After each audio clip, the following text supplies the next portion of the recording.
ज़्यादा करने लग जाते हैं, क्योंकि ऐसा कहते हैं कि आप डरते नहीं हैं, तो क्या बाकी पत्रकार डरते हैं? देखिए, सिस्टम तो समझना होगा कि जब देश के प्रधानमंत्री बेबाक होकर झूठ बोल रहे हों और नफ़रत फैलाने वाली बात कह रहे हों, है ना, कि किसी को कपड़े से पहचानिए, शाहीन बाग कोई प्रोजेक्ट है, भाई किसी कम्युनिटी की औरतें बैठी हैं तो क्या वो गद्दार हो गई?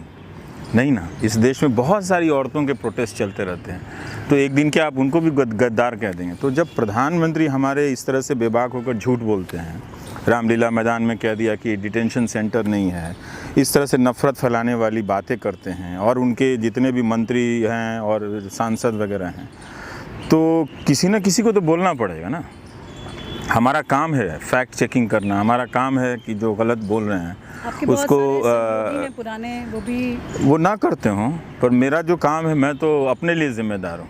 मेरे दोस्त, मेरे घर वाले या मेरे समाज के, मेरे गांव वाले क्या करते हैं, मैं उसके लिए ज़िम्मेदार हूँ। मैं अपने अंतरात्मा से यही कहता हूँ कि क्या इस मुल्क के प्रधानमंत्री को इस तरह से बोलना चाहिए? मुझे लगता है नहीं बोलना चाहिए। तो ये नहीं बोलना चाहिए, कौन बोलेगा?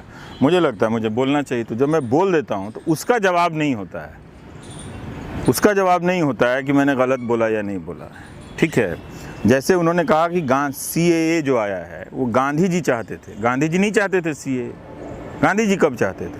आप वो एक कानून को गांधी जी के नाम पे कह रहे हो कि गांधी जी ने कहा था कि पाकिस्तान से हिंदू और सिख आएंगे तो हम उनको नागरिकता देंगे। कांग्रेस की सरकार में तो CAA की बात, मुझे उसकी बात नहीं है। देश का प्रधानमंत्री झूठ बोल रहे हैं, मुझे उससे बात है। और जब गांधी जी ने वो बोला था कि नहीं बोला था? गांधी जी ने वो नहीं बोला था। गांधी जी ने ये कहा था कि जो भी वहाँ से आएगा, हमारा देश इतना उदार होना चाहिए कि हम सबको अपने यहाँ घर में बसा सकते हैं। और गांधी जी ने एक राष्ट्रवादी मुसलमान की भी बात की थी। पता है वो कौन था राष्ट्रवादी मुसलमान? जो जिन्ना के इस तरह के इस्लामिक राजनीति के खिलाफ लड़ने वाला था, जो वहाँ रह गया। किसी को उस वक्त पता नहीं था कि ये देश हमेशा के लिए बट रहा है, तो जो जहाँ था वहाँ रह भी गया। कुछ लोगों ने घर भी बदले, कुछ बीच में मारे भी गए। तो ये सारी चीज़, ये बात उन्होंने बताई, वो नहीं बताई उन्होंने। तो इस तरह से एक झूठ की राजनीति, और उसमें जो सिल्वर कोटिंग है वो नफ़रत की है। तो हम पत्रकारों का काम क्या है? क्या समाज में हेट्रेड को प्रोपेगेट करना हमारा काम है? जो बाकी चैनल कर रहे हैं, तो बाकी सारे कर रहे हैं, तो इसलिए वो सत्य थोड़ी हो जाता है।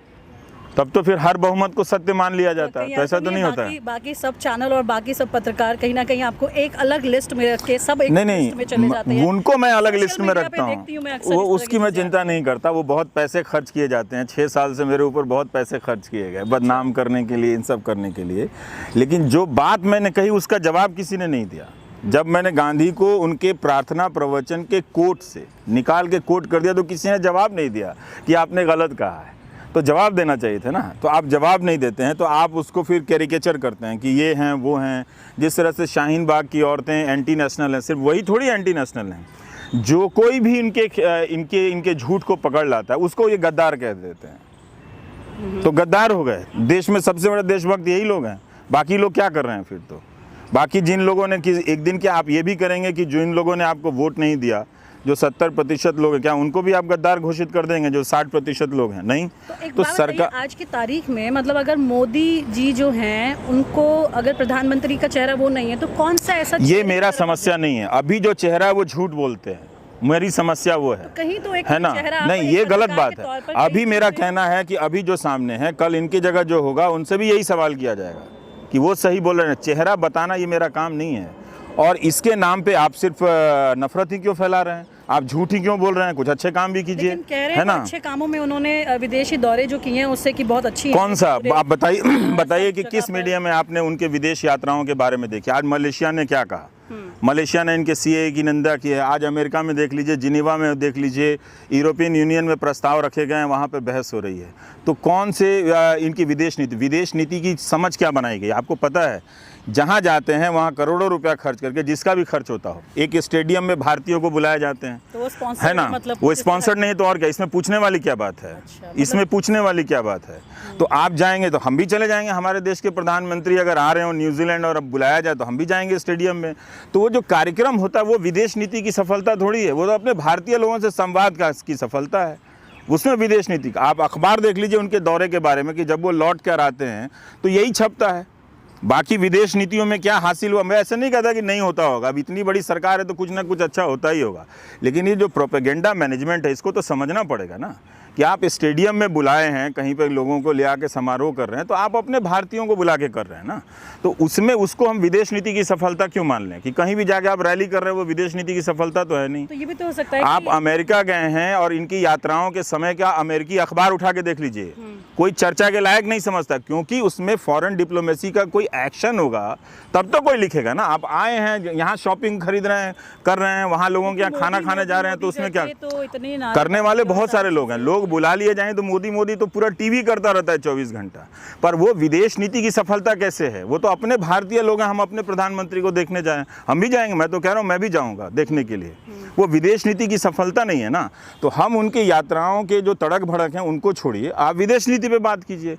तो कहाँ बात होती है? आप किसी भी हिंदी अखबार को उठा के देख लीजिए, तो कहीं आलोचना नहीं है, कहीं भी इस तरह से कोई समीक्षा नहीं है, सिर्फ तारीफ तारीफ तारीफ चलता रहता है। और जब मूल सवाल पर आ जाते हैं, जब चलो भाई इकोनॉमी का पूछना लेते हैं, तो आप वही एक सवाल है, मैं नहीं तो कौन?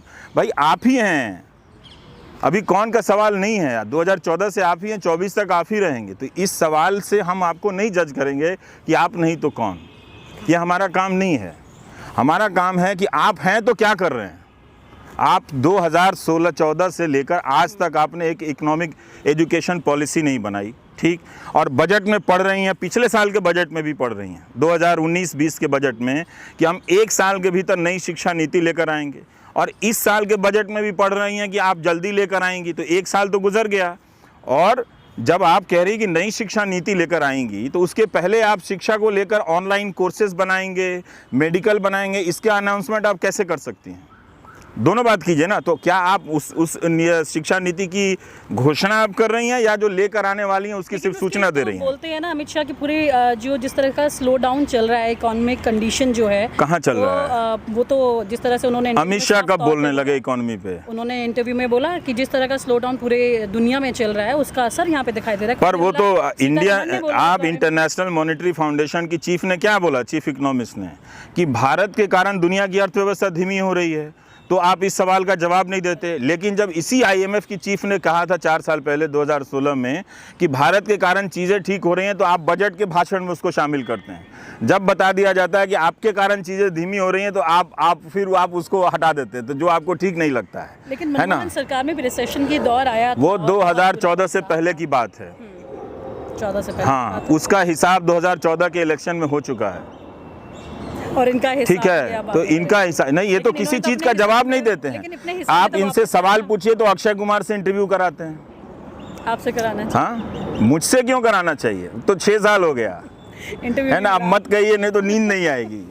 फिर कहेंगे इसको ये IT सेल लगाओ और इसको बदनाम करो और हमला करो। एक अकेली जान के पीछे 100 लोगों को लगा देते हैं गाली देने के लिए। सोचा होगा ना कि कुछ सवाल तो होंगे ऐसे जो उनसे नहीं, तो वो मैं क्वेश्चन क्यों आउट करूंगा? मैं उनके एजुकेशन सिस्टम का विद्यार्थी नहीं हूँ कि ना डिग्री का पता है ना कुछ का पता है, तो मैं क्वेश्चन पहले से क्यों बताऊंगा? क्या तो आप लगभग जिस तरह सवाल पूछते रहते हैं और उनके ऊपर ये आपको कैसे पता कि मैं जो सवाल पूछता रहता हूँ वो इंटरव्यू में वही पूछने जाऊंगा? अच्छा, मतलब नए सवाल होंगे उसमें।